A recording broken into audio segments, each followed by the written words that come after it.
ਜਿੱਥੇ ਕਦੀ ਰਕਸੋ ਸਰੂਦ ਦੀ ਮਹਿਫਲਾਂ ਜੰਮਦੀਆਂ ਹੁੰਦੀਆਂ ਸਨ। ਦੇਖੋ ਉਹ ਬਿਲਕੁਲ ਉਹ ਖਿੜਕੀਆਂ, ਦਰਵਾਜ਼ੇ, ਚੁਬਾਰੇ ਉਹ ਉਖੜ ਚੁੱਕੇ ਨੇ। ਇਹ ਬਾਜ਼ਾਰ ਦੇ ਵਿੱਚ ਮੈਂ ਜਾ ਰਿਹਾ ਤੇ ਤੁਹਾਨੂੰ ਅੱਜ ਵਿਖਾਲਣਾ ਲਾਹੌਰ ਦਾ ਸਭ ਤੋਂ ਪਹਿਲਾ ਸਿਨੇਮਾ ਜਿਹੜਾ ਅੱਜ ਵੀ ਉਹਦੀ ਇਮਾਰਤ ਮੌਜੂਦ ਹੈ। ਇਹ ਮੈਂ ਨਹੀਂ ਕਹਿ ਰਿਹਾ, ਉਹਨਾਂ ਦੇ ਘਰ ਦੇ ਬਾਹਰ ਤਖਤੀ ਲੱਗੀ ਹੈ ਜਿਹਦੇ ਉੱਤੇ ਉਹਨਾਂ ਦਾ ਨਾਂ ਲਿਖਿਆ ਔਰ ਇਹ ਤਖਤੀ ਗੌਰਮੈਂਟ ਨੇ ਲਗਾਈ ਹੈ।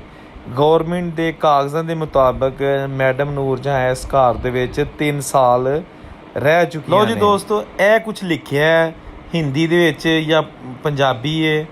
ਇਹ ਜ਼ਰਾ ਪੜ੍ਹ ਕੇ ਦੱਸੋ ਇਹ ਕੀ ਲਿਖਿਆ ਹੈ। ਅਗਰ ਤੁਹਾਨੂੰ ਇਹ ਨਹੀਂ ਪੜ੍ਹਿਆ ਜਾਂਦਾ ਤਾਂ ਇਹਨੂੰ ਥੋੜ੍ਹਾ ਜਿਹਾ ਸਟਾਪ ਕਰਕੇ ਤੇ ਇੱਥੇ ਵੀਡੀਓ ਨੂੰ ਪਾਜ਼ ਕਰਕੇ ਤੇ ਜ਼ੂਮ ਕਰਕੇ ਪੜ੍ਹੋ ਔਰ ਮੈਨੂੰ ਦੱਸੋ ਕੀ ਲਿਖਿਆ। ਤੇ ਇਹ ਉੱਤੇ ਰੂਫ ਟਾਪ ਸਾਰਾ ਤੁਸੀਂ ਬੈਠ ਕੇ ਤੇ ਖਾਣੇ ਖਾ ਸਕਦੇ ਹੋ, ਡਰਿੰਕਿੰਗ ਕਰ ਸਕਦੇ ਹੋ, ਸੌਫਟ ਡਰਿੰਕਸ, ਕੌਫੀ, ਚਾय ਵਗੈਰਾ।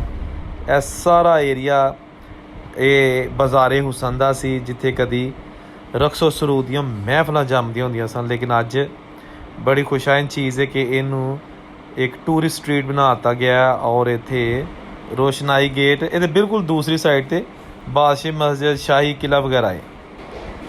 ਤੇ ਇਹ ਬੰਦਾ ਕੋਈ ਖੜਕਾ ਰਿਹਾ ਸੀ ਕਾਫੀ ਦੇਰ ਦਾ ਦਰਵਾਜ਼ਾ, ਲਿਹਾਜ਼ਾ ਇਹਨੂੰ ਉਹਨਾਂ ਨੇ ਵਾੜ ਲਿਆ ਅੰਦਰ।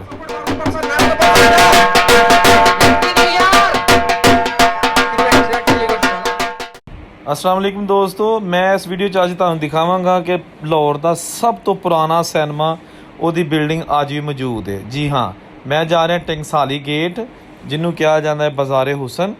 ਇਹ ਮੇਰੇ ਬਿਲਕੁਲ ਲੈਫਟ ਸਾਈਡ 'ਤੇ ਉਹ ਜਾ ਰਹੀ ਹੈ ਰੋਡ। ਇਹ ਮੇਰੇ ਬਿਲਕੁਲ ਸਾਹਮਣੇ ਇੱਥੇ ਟੰਗਸਾਲੀ ਗੇਟ ਹੁੰਦਾ ਸੀ ਕਿਸੇ ਦੌਰ 'ਚ। ਉਹ ਜਿਹੜੇ ਲਾਹੌਰ ਦੇ 13 ਦਰਵਾਜ਼ੇ ਨੇ ਉਹਨਾਂ ਦੇ ਵਿੱਚ ਇੱਕ ਦਾ ਨਾਂ ਟੰਗਸਾਲੀ ਗੇਟ ਵੀ ਹੁੰਦਾ ਸੀ, ਜਿਹੜਾ ਕਿ ਹੁਣ ਇੱਥੋਂ ਬਿਲਕੁਲ ਖ਼ਤਮ ਹੋ ਚੁੱਕਿਆ। ਲੇਕਿਨ ਇਹ ਬਾਜ਼ਾਰ ਇੱਥੇ ਮੌਜੂਦ ਹੈ। ਇਹ ਬਾਜ਼ਾਰ ਦੇ ਵਿੱਚ ਮੈਂ ਜਾ ਰਿਹਾ ਤੇ ਤੁਹਾਨੂੰ ਅੱਜ ਵਿਖਾਲਣਾ ਲਾਹੌਰ ਦਾ ਸਭ ਤੋਂ ਪਹਿਲਾ ਸਿਨੇਮਾ ਜਿਹੜਾ ਅੱਜ ਵੀ ਉਹਦੀ ਇਮਾਰਤ ਮੌਜੂਦ ਹੈਗੀ ਹੈ। ਲਓ ਜੀ ਦੋਸਤੋ, ਇਹ ਪੁਰਾਣੀਆਂ ਇਮਾਰਤਾਂ ਲਾਹੌਰ ਦੇ ਤਾਰੀਖੀ ਹੀਰਾ ਮੰਡੀ ਜਾਂ ਜਿਹੜੀ ਕਿ ਕਿਹਾ ਜਾਂਦਾ ਹੈ ਬਾਜ਼ਾਰੇ ਹੁਸਨ। ਤੇ ਇਹ ਮੇਰੇ ਸਾਹਮਣੇ ਨੀਲੇ ਰੰਗ ਦੀ ਬਿਲਡਿੰਗ ਹੈ। ਇਹ ਵੀ ਲਾਹੌਰ ਦਾ ਸਭ ਤੋਂ ਪਹਿਲਾ ਸਿਨੇਮਾ ਜਿਹੜਾ ਕਿ ਬਣਾਇਆ ਗਿਆ ਸੀ। ਇਹਦਾ ਨਾਂ ਹੈ, ਮੌਜੂਦਾ ਨਾਂ ਹੈ ਪਾਕਿਸਤਾਨ ਟਾਕੀਜ਼। ਇਹ ਬਾਜ਼ਾਰ ਇਹਦਾ ਤੇ ਇਹ ਜਨਾਬ ਇਹਦਾ ਤੁਹਾਨੂੰ ਮੈਂ ਵਿਊ ਵਿਖਾ ਰਿਹਾ ਥੋੜ੍ਹਾ ਕਲੋਜ਼ ਕਰਕੇ। ਇਹ ਪਾਕਿਸਤਾਨ ਟਾਕੀਜ਼ ਸਿਨੇਮਾ ਜਿਹੜਾ ਕਿ ਪਹਿਲੇ ਥੀਏਟਰ ਸੀ। ਹੁਣ ਮੈਂ ਤੁਹਾਨੂੰ ਦੱਸਣਾ ਕਿ ਕਦੋਂ ਕੁ ਬਣਾਇਆ ਗਿਆ ਸੀ। ਲਾਹੌਰ ਦਾ ਇਹ ਪਹਿਲਾ ਸਿਨੇਮਾ 1908 'ਚ ਬਣਾਇਆ ਗਿਆ ਸੀ ਔਰ ਪਹਿਲੇ ਦਾ ਨਾਂ ਰੱਖਿਆ ਗਿਆ ਸੀ ਅਜ਼ੀਜ਼ ਥੀਏਟਰ। ਇਹ ਬਿਲਡਿੰਗਾਂ ਉਦੋਂ ਦੀਆਂ ਹੀ ਇੱਥੇ ਮੌਜੂਦ ਹੈਗੀਆਂ ਨੇ, ਠੀਕ ਹੈ ਨਾ। ਇਬਤਦਾ ਦੇ ਵਿੱਚ ਇਹ ਥੀਏਟਰ ਹੈਗਾ ਸੀ। ਉਸ ਤੋਂ ਬਾਅਦ ਫਿਰ ਇਹਦਾ ਨਾਮ ਬਦਲ ਕੇ ਰੱਖ ਦਿੱਤਾ ਗਿਆ ਰਾਇਲ ਥੀਏਟਰ ਔਰ 1931 ਦੇ ਵਿੱਚ ਇੱਥੇ ਪਹਿਲੀ ਫਿਰ ਫਿਲਮ ਲੱਗੀ। ਲਿਹਾਜ਼ਾ 1947 'ਚ ਜਦੋਂ ਪਾਕਿਸਤਾਨ, ਹਿੰਦੁਸਤਾਨ ਅਲੱਗ-ਅਲੱਗ ਮੁਲਕ ਬਣ ਗਏ ਤੇ ਇਹ ਸਿਨੇਮੇ ਦਾ ਨਾਮ ਰੱਖ ਦਿੱਤਾ ਗਿਆ ਪਾਕਿਸਤਾਨ ਟਾਕੀਜ਼।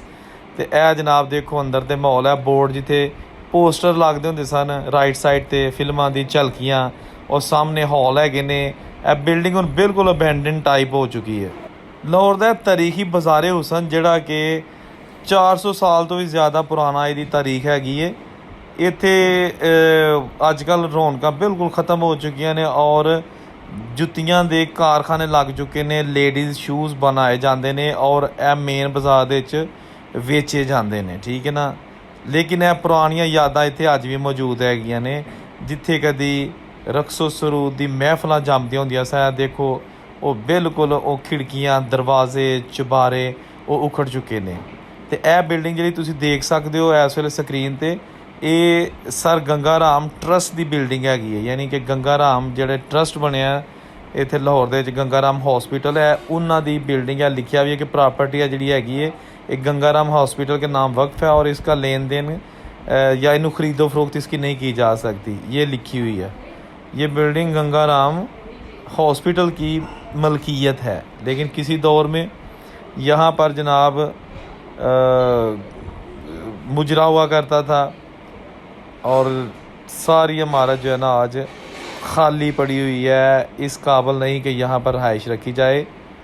दोस्तों थोड़ा जिहा मैं इत्थे दस दियां कि लाहौर दे जिहड़ा सिनेमा बनाया गया सी पहले, उस दे बनाउण दा मकसद भी यही सी कि ये इलाका तमाशबीन जिहड़े ने इत्थे बहुत ज़्यादा आंदे सन, नाच गाना और पूरा जिहड़ा ना ये माहौल इस इलाके च बनिया सी। लिहाजा ਉਹਨਾਂ ਨੇ ਉਸ ਦੌਰ 'ਚ ਫੈਸਲਾ ਕੀਤਾ ਕਿ ਸਿਨੇਮਾ ਘਰ ਵੀ ਪਹਿਲਾਂ ਇਸੇ ਬਾਜ਼ਾਰ 'ਚ ਹੀ ਹੋਣਾ ਚਾਹੀਦਾ ਜਿੱਥੇ ਲੋਕ ਤਫਰੀਹ ਵਾਸਤੇ ਆਉਂਦੇ ਨੇ ਔਰ ਸਾਰੀ ਰਾਤ ਇੱਥੇ ਮੁਜਰਾ ਸੁਣਦੇ ਨੇ। ਲਿਹਾਜ਼ਾ ਜਿਹਨੇ ਸਿਨੇਮਾ 'ਤੇ ਫਿਲਮ ਦੇਖਣੀ ਹੈ ਉਹ ਫਿਲਮ ਦੇਖੇ। ਲੇਕਿਨ ਇੱਕ ਅਰਸਾ ਤੱਕ ਇੱਥੇ ਕਾਬਲੇ ਇਤਰਾਜ਼ ਫਿਲਮਾਂ ਜਿਹੜੀਆਂ ਨੇ ਉਹ ਚੱਲਦੀਆਂ ਰਹੀਆਂ ਨੇ। ਕੋਈ ਸਟੋਰੀ ਵਾਲੀਆਂ ਫਿਲਮਾਂ ਨਹੀਂ ਚੱਲੀਆਂ, ਸਿਰਫ ਮਮਨੂਆ ਫਿਲਮਾਂ ਹੀ ਇੱਥੇ ਉਹ ਲੱਗੀਆਂ ਜਾਂਦੀਆਂ ਸਨ।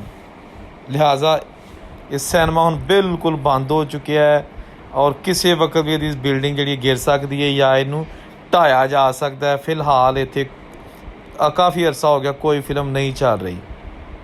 ਬਾਜ਼ਾਰੇ ਹੁਸਨ ਦੇ ਵਿੱਚ ਅੱਜ ਵੀ ਪੁਰਾਣੇ ਜ਼ਮਾਨੇ ਦੀਆਂ ਬਿਲਡਿੰਗਾਂ ਜਿਹੜੀਆਂ ਕਿ ਉਹ ਇਸ ਚੀਜ਼ ਦਾ ਸਬੂਤ ਹੈ ਕਿ ਇਹ ਬਹੁਤ ਤਾਰੀਖੀ ਔਰ ਕਦੀਮੀ ਇਲਾਕਾ ਹੈ।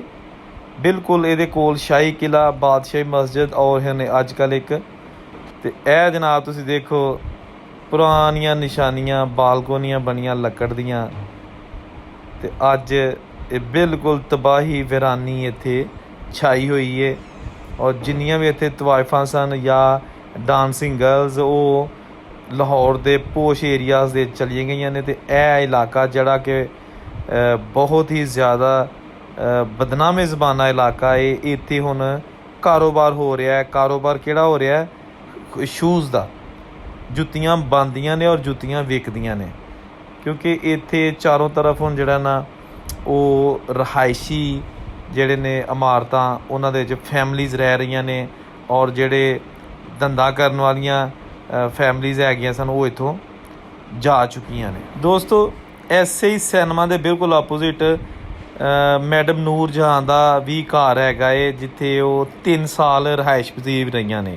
ਇਹ ਮੈਂ ਨਹੀਂ ਕਹਿ ਰਿਹਾ, ਉਹਨਾਂ ਦੇ ਘਰ ਦੇ ਬਾਹਰ ਤਖਤੀ ਲੱਗੀ ਹੈ ਜਿਹਦੇ ਉੱਤੇ ਉਹਨਾਂ ਦਾ ਨਾਂ ਲਿਖਿਆ ਔਰ ਇਹ ਤਖਤੀ ਗੌਰਮੈਂਟ ਨੇ ਲਗਾਈ ਹੈ।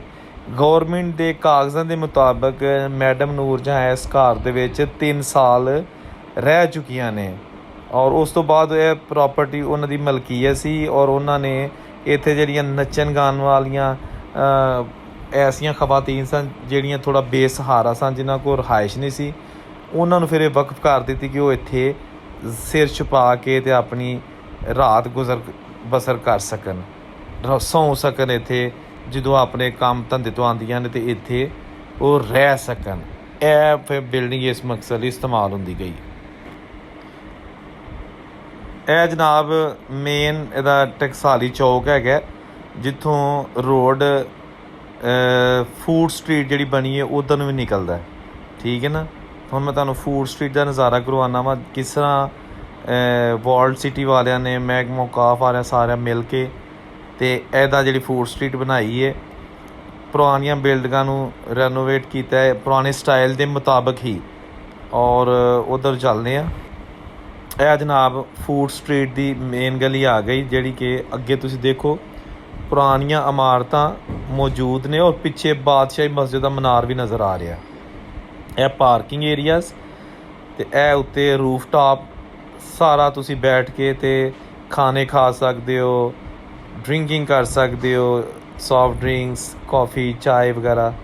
ਇਹ ਸਾਰਾ ਏਰੀਆ ਇਹ ਬਾਜ਼ਾਰੇ ਹੁਸਨ ਦਾ ਸੀ ਜਿੱਥੇ ਕਦੀ ਰਕਸੋ ਸਰੂਦ ਦੀਆਂ ਮਹਿਫਲਾਂ ਜੰਮਦੀਆਂ ਹੁੰਦੀਆਂ ਸਨ। ਲੇਕਿਨ ਅੱਜ ਬੜੀ ਖੁਸ਼ਾਇਨ ਚੀਜ਼ ਹੈ ਕਿ ਇਹਨੂੰ ਇੱਕ ਟੂਰਿਸਟ ਸਟਰੀਟ ਬਣਾ ਦਿੱਤਾ ਗਿਆ ਔਰ ਇੱਥੇ ਬਹੁਤ ਬਹੁਤ ਦੂਰ ਤੋਂ ਲੋਕ ਆ ਕੇ ਫੈਮਲੀਜ਼ ਦੇ ਨਾਲ ਆ ਕੇ ਅਤੇ ਖਾਣ ਪੀਣ ਦਾ ਆਰਡਰ ਕਰਦੇ ਨੇ ਔਰ ਫਿਰ ਇੱਥੇ ਮਾਹੌਲ ਨੂੰ ਔਰ ਖੂਬਸੂਰਤ ਵਿਊ ਜਿਹੜਾ ਰੂਫ ਟਾਪ 'ਤੇ ਬਹਿ ਕੇ ਉਹਨੂੰ ਇੰਜੋਏ ਕਰਦੇ ਨੇ। ਲਓ ਜੀ ਦੋਸਤੋ, ਇਹ ਕੁਛ ਲਿਖਿਆ ਹਿੰਦੀ ਦੇ ਵਿੱਚ ਜਾਂ ਪੰਜਾਬੀ ਹੈ, ਇਹ ਜ਼ਰਾ ਪੜ੍ਹ ਕੇ ਦੱਸੋ ਇਹ ਕੀ ਲਿਖਿਆ ਹੈ। ਅਗਰ ਤੁਹਾਨੂੰ ਇਹ ਨਹੀਂ ਪੜ੍ਹਿਆ ਜਾਂਦਾ ਤਾਂ ਇਹਨੂੰ ਥੋੜ੍ਹਾ ਜਿਹਾ ਸਟੋਪ ਕਰਕੇ ਅਤੇ ਇੱਥੇ ਵੀਡੀਓ ਨੂੰ ਪਾਜ਼ ਕਰਕੇ ਅਤੇ ਜ਼ੂਮ ਕਰਕੇ ਪੜ੍ਹੋ ਔਰ ਮੈਨੂੰ ਦੱਸੋ ਕੀ ਲਿਖਿਆ। ਇਹ ਜੀ ਕਿਸੇ ਦੀ ਬਿਲਡਿੰਗ ਹੈਗੀ ਹੈ ਬਹੁਤ ਪੁਰਾਣੀ ਔਰ ਇਹਦੇ 'ਤੇ ਤਖਤੀ ਅੱਜ ਵੀ ਪੁਰਾਣੀ ਲਿਖੀ ਹੈ, ਉਹ ਤੁਸੀਂ ਪੜ੍ਹ ਕੇ ਦੱਸਣਾ ਕਿ ਕੀ ਹੈਗਾ। ਇਹ ਉਹੀ ਪੁਰਾਣੀ ਬਿਲਡਿੰਗ, ਉਹਦੀ ਮੈਂ ਇੱਕ ਸਾਈਡ ਤੁਹਾਨੂੰ ਦਿਖਾ ਰਿਹਾ ਮੈਂ, ਇਹ ਚੁਬਾਰਾ ਜਿਹਦੇ 'ਤੇ ਹਿੰਦੀ 'ਚ ਕੁਛ ਲਿਖਿਆ ਉਹ ਤੁਸੀਂ ਮੈਨੂੰ ਦੱਸਣਾ। ਇਹ ਜਿਹਦੇ ਕੋਲ ਰੋਸ਼ਨਾਈ ਗੇਟ ਹੈਗਾ ਰਾਈਟ ਸਾਈਡ 'ਤੇ ਅਤੇ ਇਸ ਗੇਟ ਦੇ ਦੂਸਰੀ ਸਾਈਡ 'ਤੇ ਹਜ਼ੂਰੀ ਬਾਗ ਹੈ, ਬਾਦਸ਼ਾਹ ਮਸਜਿਦ ਹੈ, ਅਲਾਮਾ ਇਕਬਾਲ ਦਾ ਮਕਬਰਾ ਹੈ, ਸ਼ਾਹੀ ਕਿਲ੍ਹਾ ਹੈ ਔਰ ਉਸ ਤੋਂ ਨਾਲ ਹੀ ਮਹਾਰਾਜਾ ਰਣਜੀਤ ਸਿੰਘ ਦੀ ਉੱਥੇ ਮੜੀ ਵੀ ਹੈਗੀ ਹੈ, ਠੀਕ ਹੈ। ਅਤੇ ਗੁਰਦੁਆਰਾ ਸਾਹਿਬ ਵੀ ਉੱਥੇ ਹੈਗਾ। ਇਹ ਜਨਾਬ ਦੇਖੋ ਤੁਸੀਂ ਕਿੱਡਾ ਮਜ਼ਬੂਤ ਹੈ, ਓਰੀਜਨਲ ਦਰਵਾਜ਼ਾ ਅੱਜ ਵੀ ਲੱਗਾ ਜੀ, ਜਿਹੜਾ ਮੁਗਲ ਬਾਦਸ਼ਾਹ ਦੇ ਦੌਰ, ਅਕਬਰ ਦੇ ਦੌਰ ਦੇ ਦਰਵਾਜ਼ੇ ਲੱਗੇ ਸਨ 13, ਉਹਨਾਂ ਦੇ ਵਿੱਚੋਂ ਇੱਕ ਇਹ ਵੀ ਦਰਵਾਜ਼ਾ ਹੈ ਵਾਲਡ ਸਿਟੀ ਦੇ ਵਿੱਚ, ਰੋਸ਼ਨਾਈ ਗੇਟ। ਇਹ ਅੱਜ ਵੀ ਤੁਸੀਂ ਦੇਖੋ ਕਿ ਇਹਦਾ ਕਿੱਡਾ ਮਜ਼ਬੂਤ ਇਹਦਾ ਕੰਮ ਹੋਇਆ, ਔਰ ਲੋਹੇ ਦਾ ਕਿੰਨਾ ਕੰਮ ਹੈ ਤਾਂ ਕਿ ਇਹਨੂੰ ਕੋਈ ਤੋੜ ਵੀ ਨਾ ਸਕੇ। ਬਹੁਤ ਸਾਰੇ ਦਰਵਾਜ਼ੇ ਜਿਹੜੇ ਨੇ ਹੁਣ 13 ਦਰਵਾਜ਼ਿਆਂ 'ਚੋਂ ਟੁੱਟ ਫੁੱਟ ਦਾ ਸ਼ਿਕਾਰ ਹੋ ਚੁੱਕੇ ਨੇ, ਸਿਰਫ 6 ਦਰਵਾਜ਼ੇ ਬਾਕੀ ਨੇ। ਇਹ ਦੇਖੋ ਨਾ ਖੂਬਸੂਰਤ ਵਿਊ, ਰੋਸ਼ਨਾਈ ਗੇਟ। ਇਹਦੇ ਬਿਲਕੁਲ ਦੂਸਰੀ ਸਾਈਡ 'ਤੇ ਬਾਦਸ਼ਾਹੀ ਮਸਜਿਦ, ਸ਼ਾਹੀ ਕਿਲ੍ਹਾ ਵਗੈਰਾ ਹੈ। ਅਤੇ ਇਹ ਬੰਦਾ ਕੋਈ ਖੜਕਾ ਰਿਹਾ ਸੀ ਕਾਫੀ ਦੇਰ ਦਾ ਦਰਵਾਜ਼ਾ, ਲਿਹਾਜ਼ਾ ਇਹਨੂੰ ਉਹਨਾਂ ਨੇ ਵਾੜ ਲਿਆ ਅੰਦਰ, ਕਿਉਂਕਿ ਹਰ ਆਮ ਖਾਸ ਵਾਸਤੇ ਦਰਵਾਜ਼ਾ ਨਹੀਂ, ਸਿਰਫ ਇੱਥੇ ਮੁਤਲਕਾ ਅਸ਼ਖਾਸ ਹੀ ਗੁਜ਼ਰ ਸਕਦੇ ਨੇ, ਯਾਨੀ ਜਿਨ੍ਹਾਂ ਨੂੰ ਕੋਈ ਕੰਮ ਇਹਦੇ ਵਿੱਚ, ਜਾਂ ਜਿਹੜੇ ਟੂਰਿਸਟ ਆਉਂਦੇ ਨੇ ਵਰਲਡ ਸਿਟੀ ਦੇ ਰੈਫਰੈਂਸ ਦੇ ਨਾਲ, ਉਹ ਅੰਦਰ ਜਾ ਸਕਦੇ ਨੇ। ਦੇਖੋ ਜੀ ਯਾਦਾਂ ਹੀ ਰਹਿ ਗਈ, ਦੇਖ ਕਿਸ ਦੌਰ ਦਾ ਦਰਵਾਜ਼ਾ ਬਣਿਆ। ਉਹ ਬੰਦਿਆਂ ਦਾ ਨਾਮੋ ਨਿਸ਼ਾਨ ਖ਼ਤਮ ਹੋ ਗਿਆ, ਲੇਕਿਨ ਇਹ ਦਰਵਾਜ਼ੇ ਦੇ ਬਿਲਕੁਲ ਸਾਹਮਣੇ ਬਾਜ਼ਾਰ ਹੁਸਨ ਦੇ ਵਿੱਚ ਬਣਾਈ ਗਈ ਫੂਡ ਸਟਰੀਟ ਬਹੁਤ ਖੂਬਸੂਰਤ ਮੰਜ਼ਰ ਪੇਸ਼ ਕਰ ਰਹੀ ਹੈ। ਔਰ ਰਾਤ ਨੂੰ ਇੱਥੇ ਬਹੁਤ ਜ਼ਿਆਦਾ ਰਸ਼ ਹੁੰਦਾ, ਫੈਮਲੀਜ਼ ਆਉਂਦੀਆਂ ਨੇ ਔਰ ਇੰਜੋਏ ਕਰਦੀਆਂ ਨੇ, ਜਦਕਿ ਜਿਹੜੀ ਰਕਸੋ ਸਰੂਦ ਦੀਆਂ ਮਹਿਫਲਾਂ ਨੇ ਉਹ ਖ਼ਤਮ ਹੋ ਚੁੱਕੀਆਂ ਨੇ। ਹੁਣ ਇੱਥੇ ਮੁਜਰੇ ਵਗੈਰਾ ਜਿਹੜੇ ਨੇ ਉਹ ਨਹੀਂ ਹੁੰਦੇ, ਉਹ ਇੱਥੋਂ ਸਾਰੀਆਂ ਚੀਜ਼ਾਂ ਚੁੱਕੀਆਂ ਗਈਆਂ ਨੇ। ਅਤੇ ਇਹ ਜਨਾਬ ਇੱਥੇ ਲਿਖਿਆ ਕਿ ਹਦਾਇਤਨਾਮਾ ਲਿਖਿਆ ਕਿ ਇਹ ਜਿਹੜਾ ਗੇਟ ਹੈ ਸਿਰਫ ਟੂਰਿਸਟ ਵਾਸਤੇ ਖੁੱਲ੍ਹ ਸਕਦਾ। ਦੋਸਤੋ ਬਾਜ਼ਾਰੇ ਹੁਸਨ ਦੀਆਂ ਰੌਣਕਾਂ ਤਾਂ ਖ਼ਤਮ ਹੋ ਗਈਆਂ ਨੇ, ਲੇਕਿਨ ਖਾਣ ਪੀਣ ਦੇ ਜਿਹੜੇ ਢਾਬੇ ਅਤੇ ਜਿਹੜੇ ਲੱਸੀ ਦਾ ਸਟਾਲ ਹੈ, ਚੈੱਕ ਕਰੋ, ਇਹ ਅੱਜ ਵੀ ਮੌਜੂਦ ਹੈ। ਇਹ ਜਨਾਬ ਭਲਵਾਨ ਦੀ ਲੱਸੀ ਇੱਥੇ ਬੜੀ ਬੜੀ ਦੂਰੋਂ ਲੋਕ ਪੀਣ ਆਉਂਦੇ ਨੇ। ਇਹ ਬਿਲਕੁਲ ਟਕਸਾਲੀ ਗੇਟ ਦੇ ਅੰਦਰ ਮਲਾਈ ਪਾ ਕੇ, ਕਿਆ ਬਾਤ ਹੈ। ਅਤੇ ਦੋਸਤੋ ਇਹ ਹੁਣ ਅੱਜ ਦੀ ਵੀਡੀਓ ਸੀ ਜਿਹੜੀ ਮੈਂ ਤੁਹਾਨੂੰ ਦਿਖਾਇਆ ਲਾਹੌਰ ਦਾ ਪਹਿਲਾ ਸਿਨੇਮਾ ਘਰ ਟਕਸਾਲੀ ਗੇਟ ਦੇ ਅੰਦਰ ਹੀ ਕਿਉਂ ਬਣਾਇਆ ਗਿਆ। ਉਮੀਦ ਹੈ ਤੁਹਾਨੂੰ ਵੀਡੀਓ ਅੱਛੀ ਲੱਗੀ ਹੋਏਗੀ। ਔਰੰਗਜ਼ੇਬ ਨੂੰ ਇਜਾਜ਼ਤ ਦਿਓ, ਰੱਬ ਰਾਖਾ।